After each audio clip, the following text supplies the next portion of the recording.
Je viens de finir, il y a littéralement 10 minutes, Ça raconte Sarah de Pauline Delabroix-Allard, qui est un livre contemporain. C'est un livre qui est paru en 2018. Je lis vraiment très rarement des livres récents parce que je déteste ça. Et aujourd'hui est un très grand jour sur cette chaîne et dans ma vie. Si vous me suivez depuis un moment, vous savez que vraiment je suis intransigeante avec la littérature contemporaine.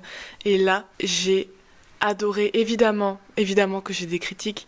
Évidemment que j'ai mis 4,5 sur 5 et pas 5 parce que je suis pas encore arrivée à trouver le roman contemporain qui pour moi est vraiment sincèrement un chef-d'œuvre. Et je parle surtout en roman contemporain français. J'ai vraiment un problème avec la littérature blanche et leur manière d'écrire, mais on va pas revenir dessus parce que je vous ai un peu saoulé avec au fil des années. J'ai trouvé, quand j'étais en brocante l'autre jour, Ça raconte Sarah, qui est un livre que j'avais envie de lire depuis un certain moment quand même, et je me suis dit que c'était l'occasion, surtout que je donne un cours à la fac sur, en gros, l'écriture féminine, et c'est un cours de littérature contemporaine où je travaille sur Duras et Ernaud, mais j'avais envie de faire un cours sur quelque chose de vraiment ultra contemporain, et j'avais pensé à ce roman-là.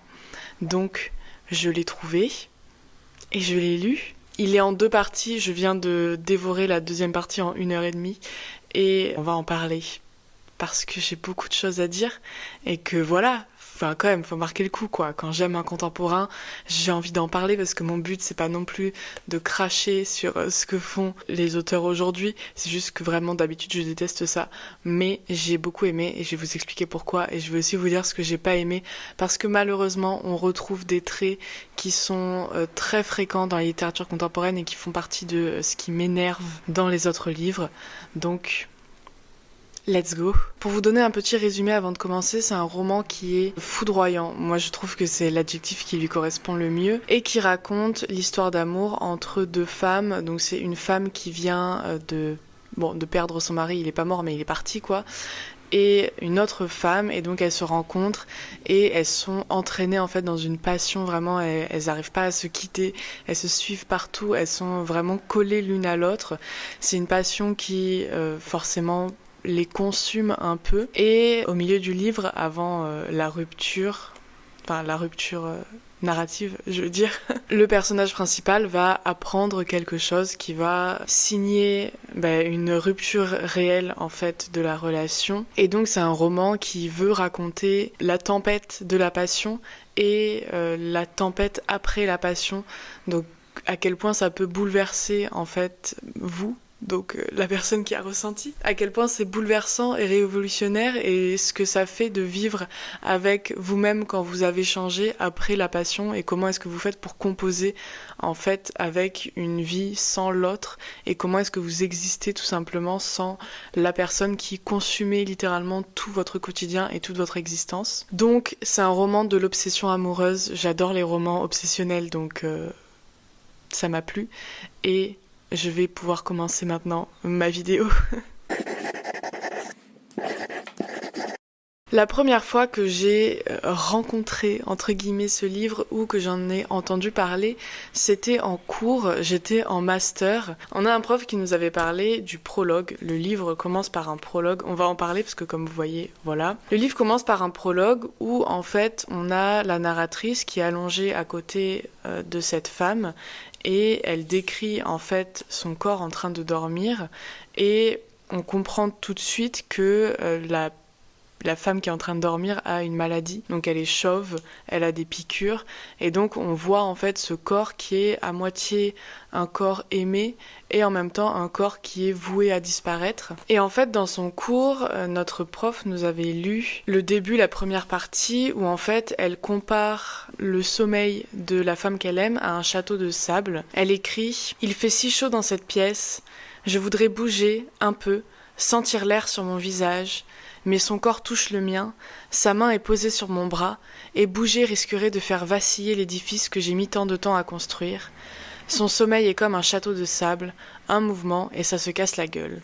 Et en gros, ce qu'il nous avait dit, c'est que sa métaphore, en fait, était ratée, parce que quand on lit un mouvement et ça se casse la gueule, on a plus l'image d'un château de cartes qu'un château de sable, et que pour lui, en fait, il y avait confusion, parce que le château de sable, c'est l'image qui venait du marchand de sable, donc du sommeil, et enfin, c'était une espèce de réunion de l'image du marchand de sable et de l'image du château de cartes, mais du coup ça marchait pas parce que ça ne se liait pas en fait correctement, et que nous ce qu'on voyait c'était le château de cartes. Un château de sable ça s'effondre pas, enfin il faudrait que le sable ne soit pas humide pour que le château de sable puisse s'effondrer, sinon c'est pas, enfin c'est quelque chose qui peut se casser mais vous avez toujours des fondations, enfin bref. La métaphore dans ce sens-là ne marche pas. Mais ensuite elle écrit aussi plus loin: mon corps brûlant reste parfaitement immobile. Si ne pas renverser le château de sable de son sommeil signifie mourir de chaud, alors je veux bien mourir de chaud. Déjà, j'aime beaucoup cette phrase. Mais en fait, je trouve que ça marche dans ce cas-là. Je trouve que ça marche. Même si c'est l'image du château de cartes qui vient quand on parle d'effondrement, en fait, je trouve que ça marche parce qu'elle parle du fait que ce château de sable, c'est quelque chose qu'elle a construit en consolant donc la femme qu'elle aime, qui faisait que pleurer avant de dormir, et donc elle, en la consolant et en l'invitant à se détendre, elle a construit en fait ce château de sable, et si elle enlève son bras de sous la tête de la femme va se réveiller et ça va casser en fait le château de sable, qui est une image de paisibilité, de paix, je suis bête, qui est une image de paix, donc quelque chose de paisible. Et en fait, c'est cette chaleur, c'est pas juste le sommeil, c'est vraiment quelque chose de paisible qui n'a pas pour vocation à s'effondrer, quelque chose de chaud, donc vraiment quelque chose qui ressemble à du sable. Et c'est en ça que ça marche, je trouve, l'image du château de sable, parce que c'est quelque chose qui n'a pas pour vocation, en fait, à s'effondrer. Et le seul cas dans lequel ça pourrait s'effondrer, c'est si le sable n'était plus humide.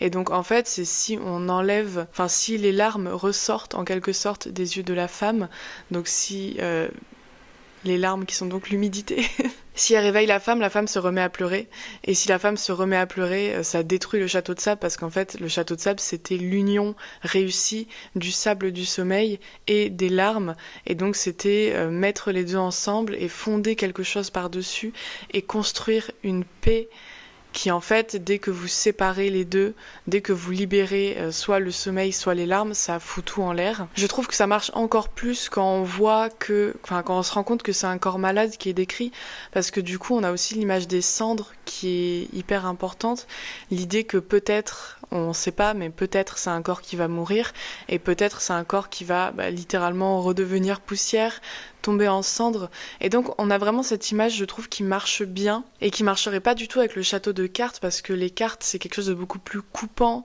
et de beaucoup plus volatile en fait, et là on n'est vraiment pas dans cette image-là, on est vraiment dans une image de chaleur, presque de gestation, de quelque chose qui tient en fait.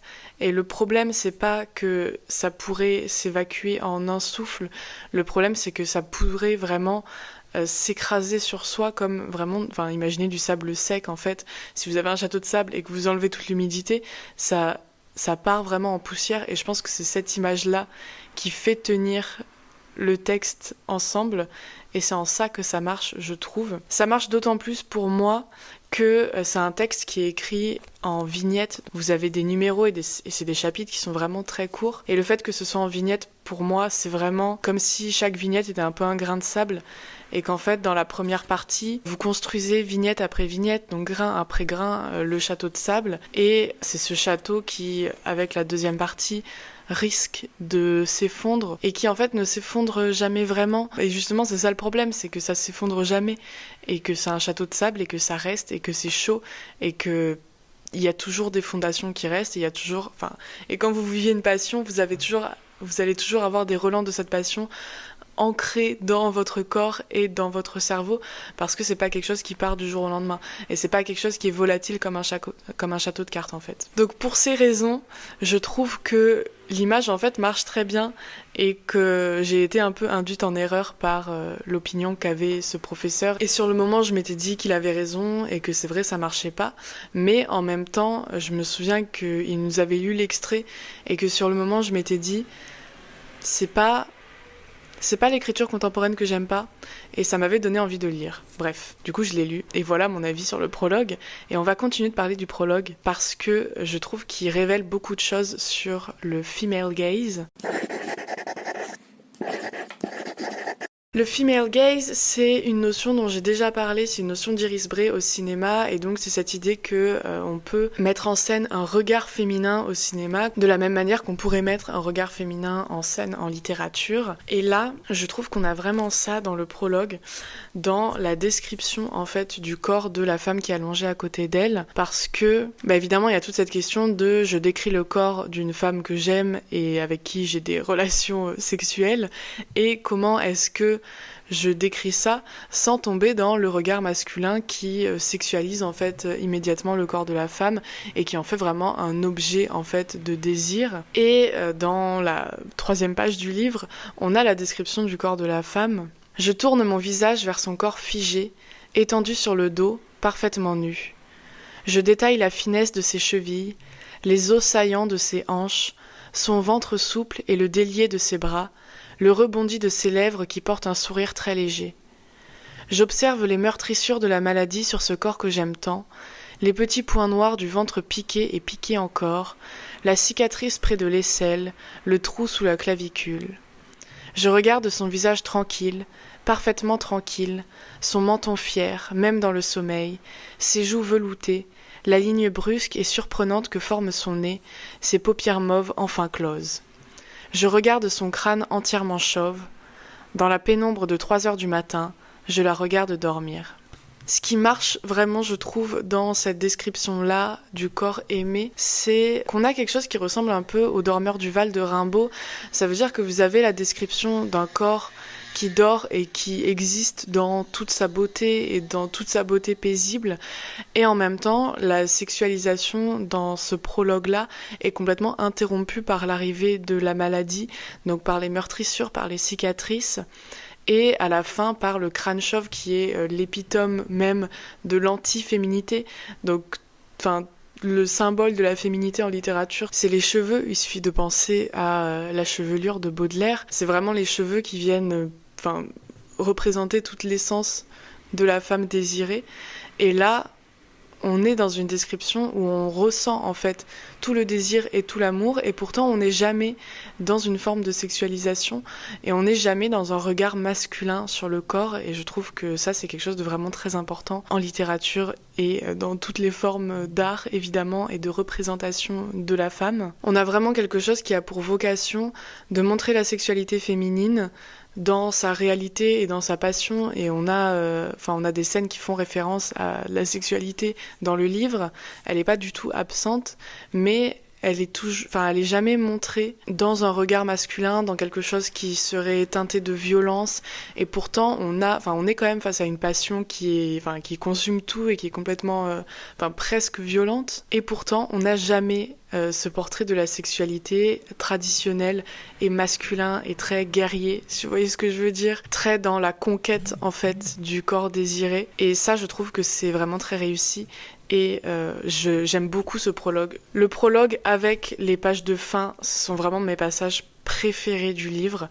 Je trouve que la première partie est un peu moins bien, mais le prologue est vraiment...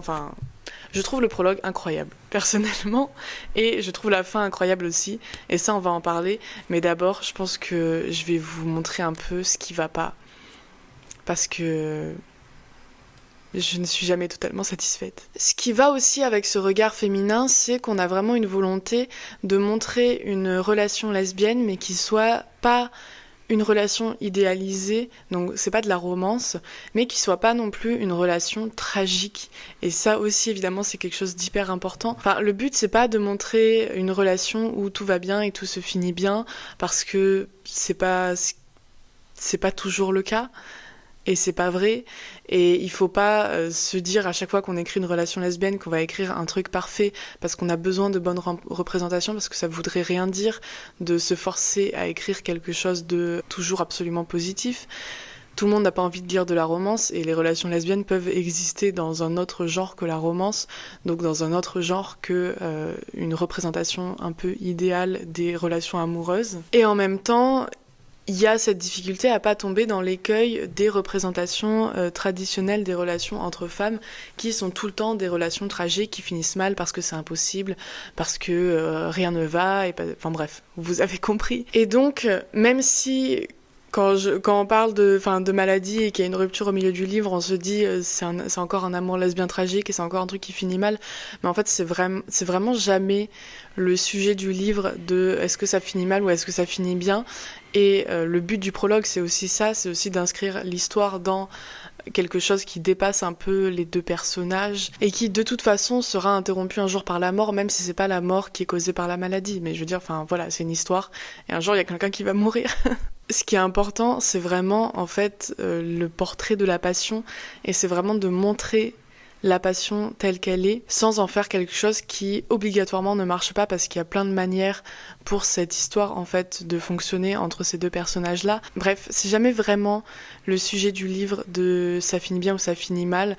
Et il y a du beau et il y a du moins beau et en fait c'est juste une relation humaine et je trouve que c'est important ce genre de récit tout simplement. Évidemment, il y a certains écueils typiques de la littérature contemporaine et c'est de ça qu'on va parler parce que c'est des choses qui m'énervent vraiment et que je trouve vraiment hyper dommage parce que j'ai l'impression, en fait ça donne l'impression pas que c'est mal écrit mais que ça a pas été assez corrigé ou assez revu parce que c'est des choses qui vraiment pour moi auraient dû disparaître du brouillon et qui n'étaient vraiment pas censées exister dans un livre fini et qui vraiment casse le rythme et casse l'histoire. Mon plus gros problème avec ce livre, ça a été les passages où on a des écritures un peu documentaires. Donc ce genre de choses que j'ai barré parce que je trouve ça inacceptable et que pour moi le livre ne devrait pas exister avec, du coup je les ai barrés. Donc vous avez des endroits où elle vous explique littéralement ce que veut dire le livre et je trouve ça hyper énervant. Donc par exemple vous avez le chapitre 16 où j'ai écrit dans la marge « ça il ne fallait pas nous le dire » parce que c'est le genre de truc qui fait la richesse d'un chef-d'œuvre littéraire. Vous savez très bien, les classiques, la raison pour laquelle c'est des classiques, c'est parce que vous pouvez les lire et les relire et vous découvrez toujours quelque chose de nouveau. Et en fait, un classique, quand vous décidez d'aller faire des recherches sur certains éléments qui sont mentionnés, vous vous rendez compte que tout fait sens et que ces éléments-là sont là pour une raison et qu'en fait, c'est presque magique. Et c'est la magie de la lecture et c'est la lecture envisagée comme un travail plaisir, donc quelque chose qui demande un effort de la part du lecteur mais qui ensuite va lui révéler en fait toute l'intelligence justement de l'auteur. Sauf que pour pouvoir faire ça, il faut savoir mettre son ego de côté et ne pas tout révéler dans votre texte, sinon ça marche pas. Et en fait, dans ces moments-là, on a vraiment l'impression que l'autrice essaie de nous montrer qu'elle a pensé à tout et qu'elle est une bonne écrivaine, mais du coup ça donne l'effet inverse. Donc je vous donne mon exemple. On a le chapitre 16 qui est composé de 2 paragraphes. Le premier paragraphe, c'est « Elle esquisse un geste très léger, un pas en arrière, comme un mouvement de danse. Elle sourit presque lorsque je balbutie « Ah bon, mais je ne savais pas ». Elle dit qu'elle va fumer une 2e cigarette pour fêter ça, son audace, son courage. L'allumette craque dans la nuit. L'odeur du soufre devient à jamais et pour toujours l'odeur de l'aveu qui soulage. L'odeur de la réalité inexprimable enfin exprimée. L'odeur de la vérité dénudée, mise à terre, déposée devant moi comme un cadeau. Donc là, un très beau passage, voilà. Et vous avez l'odeur du soufre qui peut vous interpeller parce que vous savez pas exactement pourquoi c'est là, vous savez pas ce que ça veut dire. Un bon écrivain ne met pas le 2e paragraphe et laisse le lecteur se débrouiller et aller chercher, s'il a envie, en fait, de creuser le texte, d'aller chercher ce que c'est le soufre, de voir pourquoi est-ce que l'auteur a choisi de mettre le mot soufre ici. Mais Pauline Delabroix-Allard décide de tout nous dire et donc elle met un 2e paragraphe où elle écrit « Le soufre est un membre du groupe des chalcogènes. C'est un non-métal multivalent, abondant, insipide et insoluble dans l'eau. Le soufre est surtout connu sous la forme de cristaux jaunes et se trouve dans beaucoup de minéraux, notamment dans les régions volcaniques. Il exhale, en brûlant, une odeur forte et insupportable. Le soufre est un corps simple. C'est l'élément chimique de numéro atomique 16 de symbole S.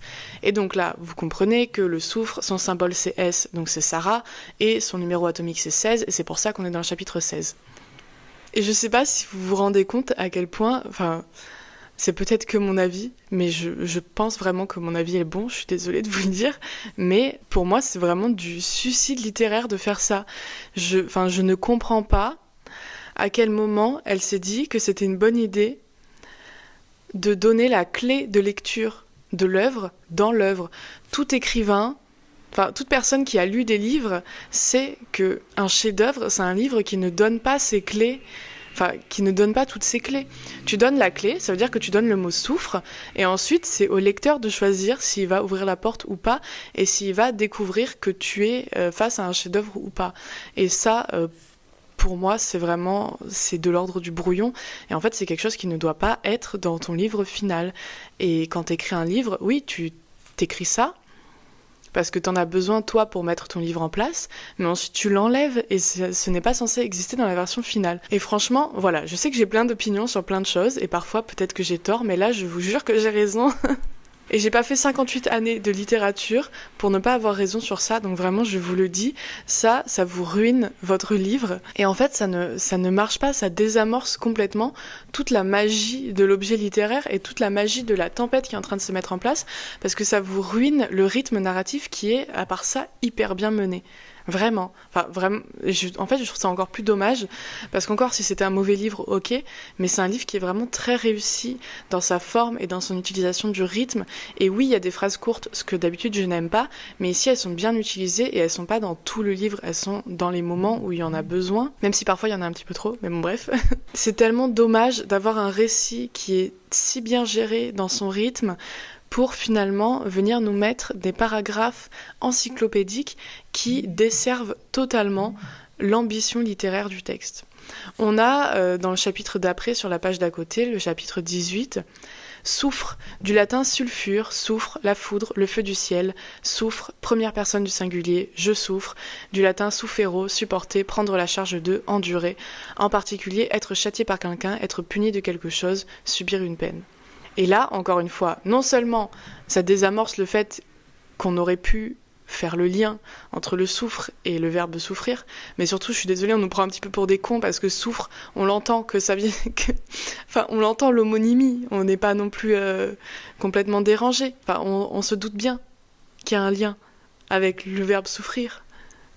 Voilà, donc ça c'est le premier élément qui m'a énervée, et on a ça à plusieurs endroits. Par exemple, quand elle parle de film, elle décide de 3 pages après, par exemple, nous expliquer en quelle année le film a été créé, ou alors on a une histoire de la ville, du quartier des Lilas où habite Sarah, mais je suis désolée, on dirait vraiment qu'elle a mis ses brouillons au milieu du livre. Le personnage nous dit « Je suis allée chercher la définition du mot passion dans le dictionnaire latin ». Elle dit ça 5 pages avant cette page-là, et au moment où j'ai lu, je me suis dit « Non, non ». Dans 5 pages, je sais pertinemment qu'elle va me donner la définition de passion en latin. Et c'est pas normal. Je suis pas censée me dire ça quand je lis le personnage écrire « Je suis allée chercher la définition du mot ». Normalement, c'est un moment où le lecteur se dit « Ah je vais aller regarder la définition ». Mais là non, j'avais pas besoin de le faire parce que je savais que 5 pages plus loin, elle allait me sortir la définition de passion en latin. Ça m'énerve. Pareil, à un moment donné où elle parle du quatuor de Beethoven, la musique a un rôle très important dans ce livre, bon bref, et du coup elle explique quelque chose, notamment sur un de ces quatuors qui se termine avec la grande fugue comme finale, car l'intensité dramatique est trop forte et requiert cette conclusion libératrice, ce qui fait un parallèle extrêmement clair avec le livre. Et voilà, ce qui m'énerve, c'est que c'est beaucoup trop... non. Si tu veux créer un parallèle avec ça, tu fais ton livre avec des parties et tu donnes chaque titre de partie le titre du quatuor à cordes numéro 13 en si bémol majeur, opus 130 de Ludwig van Beethoven. Tu donnes aux parties de ton texte le titre des parties du quatuor à cordes, et là ce sera à nous d'aller chercher. Mais je trouve que ça pour moi vraiment ça vous tue en fait toute la possibilité de chef-d'œuvre d'un livre. Voilà. Ensuite, j'ai d'autres petites critiques, mais qui sont moins importantes. Moi, c'est vraiment cet élément-là qui m'a le plus dérangée. Ce que j'ai trouvé dommage dans la première partie, c'est que les personnages sont un peu vides.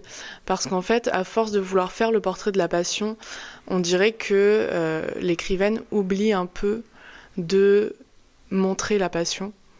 En fait, elle dit trop la passion et elle ne la montre pas. Et parfois, il faut arrêter de décrire la passion et il faut l'écrire. Il faut nous montrer en fait qu'il y a une passion. Et je trouve que dans la première partie, c'est pas très bien fait parce qu'elle s'échine à nous montrer que les personnages sont obsédés l'une par l'autre, mais elle nous montre pas. Elle nous montre pas la preuve physique. Elle nous montre pas des discussions par exemple où vous sentez la passion entre les personnages. Il manque un petit truc qui serait dû montrer au lieu de dire. Je sais plus c'est quoi la phrase, mais il y a une règle d'écriture qui dit ça. Oui, c'est le show don't tell. Et en fait c'est ça qui manque dans la première partie, c'est qu'elle nous dit un peu trop la passion et elle nous laisse pas voir la passion de nos propres yeux. Et ensuite, le dernier élément que j'ai pas trop aimé, ça va avec ça, en fait. Le fait que les personnages sont un peu vides, c'est qu'aussi, tout se construit, surtout au début, sur la répétition. Et en fait, ça devient un peu lourd. Et ça rate un peu son effet, je trouve. Vraiment, la première partie n'est pas la plus réussie. Et il y a des passages que j'aime beaucoup dedans. Hein, donc, c'est pas vraiment une critique énorme. Il y a des passages que j'aime beaucoup et j'ai souligné beaucoup de choses. Mais je trouve que, voilà, parfois, c'est un peu trop répétitif et il y a des choses qu'on aurait pu couper. Par exemple, répéter elle est vivante à toutes les pages, je pense qu'on a compris. Enfin, on a compris. Il faut passer à autre chose. Donc voilà, pour moi, en fait, c'est un livre qui est un potentiel chef-d'œuvre, mais qui aurait été un vrai chef-d'œuvre s'il avait été révisé ou revu ou corrigé juste une fois de plus ou par quelqu'un d'autre, par moi par exemple.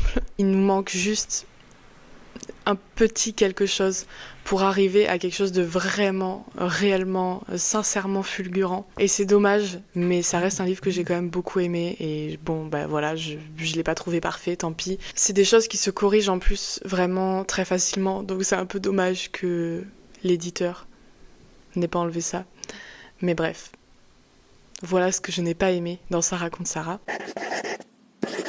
Pour finir cette vidéo, je vais vous parler de la fin du livre, donc je vais faire référence à ce qui se passe à la fin. Je vais essayer de pas vous raconter ça de façon trop évidente, mais voilà, si vous l'avez pas lu et que vous voulez le lire, vous pouvez aller le lire et ensuite venir finir cette vidéo. Je vais pas raconter, mais si vous m'écoutez, vous allez un peu comprendre quoi. La fin, je l'ai trouvée vraiment majestueuse et je l'ai adorée. C'est en fait le portrait d'une fuite vers la liberté où on s'occupe plus de l'autre, mais on s'occupe plus de soi non plus. En fait, c'est un lâcher prise complet qui est un peu le calme après la tempête et qui est un peu obligatoire pour se remettre de la tempête. C'est un peu de l'ordre du si tu meurs, je meurs, faire le grand saut, en fait, faire le pas qui nous sépare de la liberté la plus libérée, quoi. Il y a une très belle page sur la mer et le fait que ce qu'il y a de rassurant avec la mer, c'est qu'elle sera toujours là. C'est parce que je sais qu'elle existe et qu'elle est vivante, elle, au moins,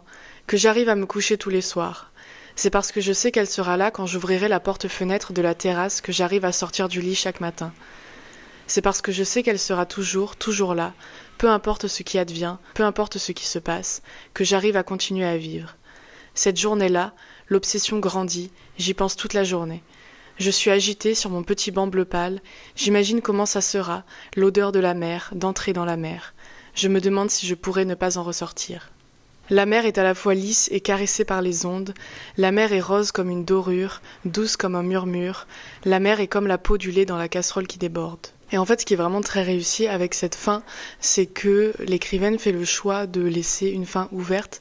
Et en fait, je trouve que c'est une démarche qui est vraiment très sincère par rapport à la fin de son livre, parce que ça aurait été facile de vouloir nous donner une conclusion ou quelque chose comme ça, mais ça aurait pas été fidèle en fait à l'esprit de cette fin et au désir de liberté, et nous donner cette fin ouverte, c'est, je trouve, très sincère en fait envers son personnage tout simplement et envers son histoire. Ce qui est important, c'est pas du tout ce qui arrive au personnage à la fin et est-ce qu'elle va s'en sortir ou pas.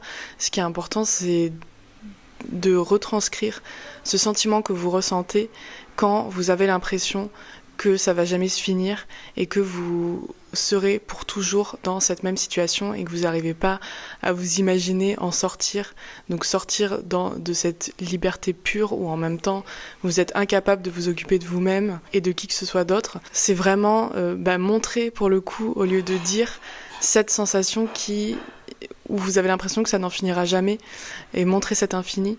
Et c'est une forme pour moi de grande sincérité vis-à-vis du personnage et du lecteur. Le but, c'est pas de montrer qu'on peut s'en sortir ou pas, ou de comment on fait pour sortir de la passion, mais c'est juste de montrer que la passion, c'est quelque chose qui bouleverse et qui révolutionne, et qu'en fait, vous n'êtes plus jamais la même personne, et qu'avant de pouvoir vous reconstruire, il faut que vous alliez jusqu'au fin fond, en fait, de la destruction de qui vous êtes et qui vous étiez, et que vous arriviez vraiment à épouser tout ce vide qui vous crève un peu le ventre pour réussir à renaître et à sortir en fait de ces cendres ou du sable du château de sable. Donc ça raconte Sarah, ça raconte que la tristesse tue, et en même temps ça raconte à quel point c'est beau en fait de changer au contact de quelqu'un d'autre. Donc c'est tout pour cette vidéo, j'espère que ça vous a plu, j'espère que ça vous a donné envie de lire Ça raconte Sarah, parce que vraiment j'ai beaucoup aimé malgré les critiques que j'ai faites. C'est pas un livre parfait, c'est un livre qui pourrait être perfectionné et qui pourrait être vraiment un excellent livre selon moi. Donc je vous conseille de le lire. Vous pourrez barrer les passages qui ruinent le livre si vous voulez. Ça marche très bien, je trouve, pour apprécier le livre. Et voilà, on se retrouve la semaine prochaine dans une nouvelle vidéo. Et à bientôt.